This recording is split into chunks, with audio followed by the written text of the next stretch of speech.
Olá, pessoal, todos são muito bem-vindos ao nosso curso Panorama da Bíblia, onde hoje nós vamos falar do livro de Eclesiastes. E temos aqui no curso, aqui no nosso canal, outros materiais disponíveis aqui para você. Deixa eu mostrar algumas coisas.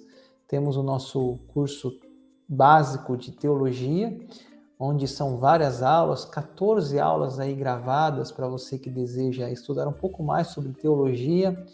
Temos também no canal o Panorama da Bíblia, que esse curso faz parte, onde temos 66 livros da Bíblia aí disponíveis para você ter uma visão de cada livro da Bíblia.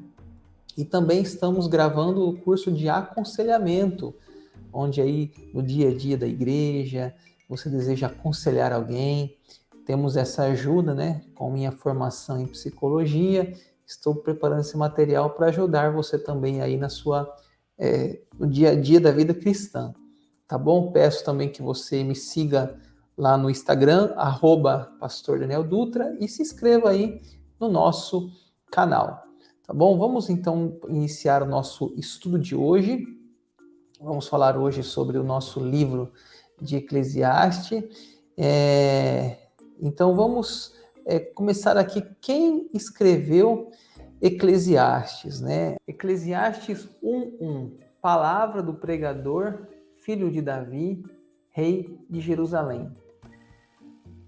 O único que se encaixa nessa definição, filho de Davi, rei de Jerusalém, é Salomão. Então, possivelmente, quem escreveu Eclesiastes foi Salomão, lembrando que Salomão escreveu 3 livros da Bíblia: Provérbios, Eclesiastes e Cântico dos Cânticos. Vou repetir: Provérbios, Eclesiastes e Cântico dos Cânticos, ou Cantares. O autor se identifica não como Salomão, mas como filho de Davi, e depois aparece o pregador, Coelete, que significa alguém que fala diante de uma assembleia, de um grupo de pessoas. Então, Salomão, a gente sabe que teve um início do reinado muito bom. Depois a Bíblia registra ali no livro de Reis que ele teve uma queda, né, no final da sua vida, muitas mulheres, né? Ele casou com várias mulheres de vários povos, trouxeram vários ídolos, e ele teve um momento ali ruim, né? E parece que no final da sua vida ele tem um retorno a Deus, a sabedoria, a consciência, né? E aí ele escreve Eclesiastes contando essa vivência da caminhada da sua vida, da sua trajetória, né? A vaidade das vaidades, esse é um tema, né, do livro. Eclesiastes 1:2, vaidade da vaidade, diz o pregador, vaidade, vaidades, tudo é vaidade. Então esse é o tema principal do livro de Eclesiastes, ou um dos temas principais, que você vai ver por 35 vezes, né, a palavra vaidade. O que é vaidade? É sem sentido, vazio, transitório.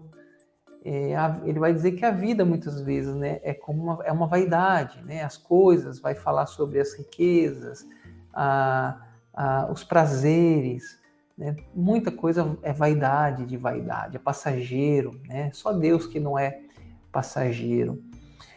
O livro de Eclesiastes, ele muitas vezes é mal interpretado, né? Até às vezes chamado do livro mais mal-humorado da Bíblia, como se houvesse assim um certo negativismo para ler esse livro, né? Como se o conteúdo dele fosse um pouco pessimista. Mas na realidade, se você estudar esse livro, você vai ver que o autor reconhece Deus como fim da nossa vida e que a vida é uma futilidade, a vida é passageira, né? Que a vida muitas vezes é coisa sem sentidos. E Salomão possivelmente um dos homens mais ricos que já existiu nessa terra, né? Se fosse ter uma revista hoje, como tem a revista dos homens mais ricos, as pessoas mais ricas do mundo, Salomão, se estivesse vivo, estaria dentro daquela Forbes, porque foi um homem que teve tudo, né, que a vida lhe pôde proporcionar, de vinhos mais caros, tipos de prazeres, de conhecimento, mas ele percebeu que tudo é vaidade sem Deus, né? Tudo é passageiro e a vida é passageira, né? E a gente vê que as pessoas ainda hoje buscam tantas coisas, né? E chegam num momento e veem que é tudo passageiro, é tudo sem sentido, né? Só em Deus está realmente a nossa alegria. E por que então estudar Eclesiastes, né? Eu vou dar alguns motivos. Primeiro, reconhecer as dificuldades da vida.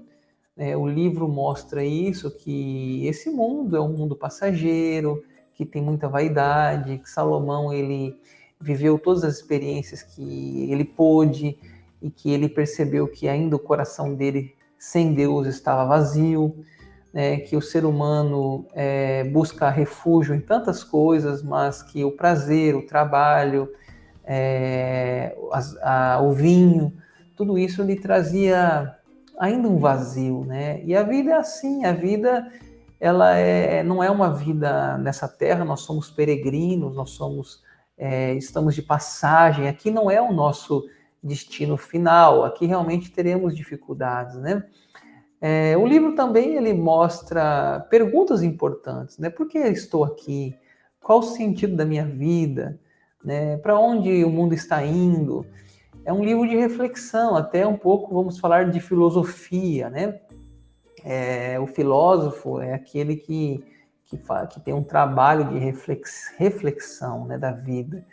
E a gente, quando começa a estudar, começa a ler, começa a fazer uma faculdade, você começa a ver a vida em algum ponto de vista mais melancólico ou mais racional.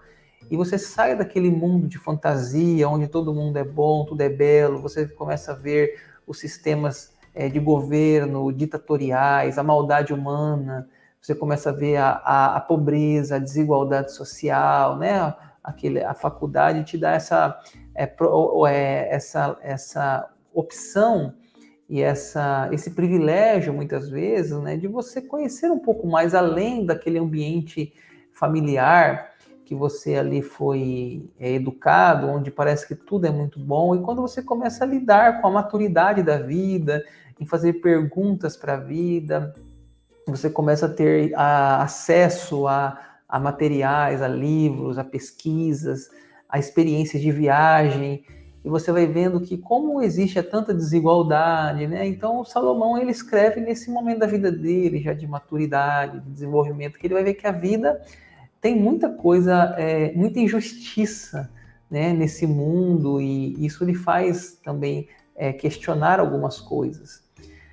O capítulo tão bonito, né, o capítulo 3, fala tudo tem seu tempo, né? Tempo de abraçar, tempo de separar, tempo de ajuntar, tempo de amar, de odiar, e a vida é assim, há tempo para tudo. O livro também nos faz refletir, né, que há tempo para cada coisa da nossa vida. O livro também alerta que prestaremos contas a Deus.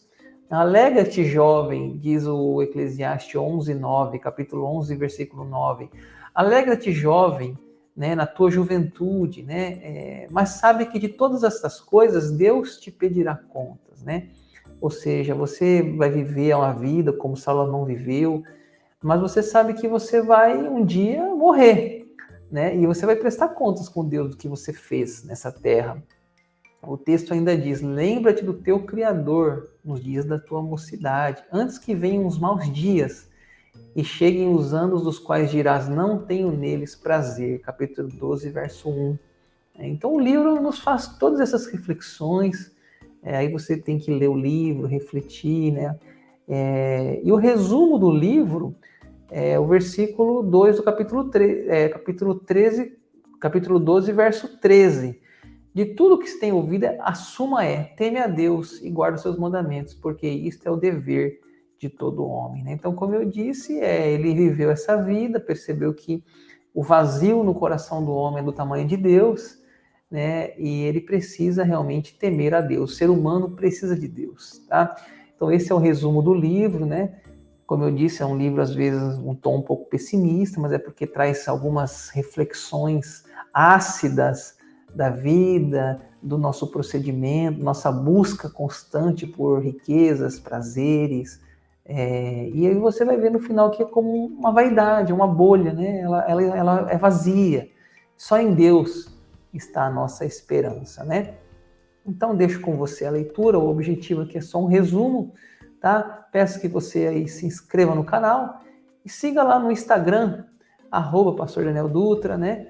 Vamos assim trocando essas informações. Gratidão pela sua companhia e bons estudos aí da Bíblia Sagrada.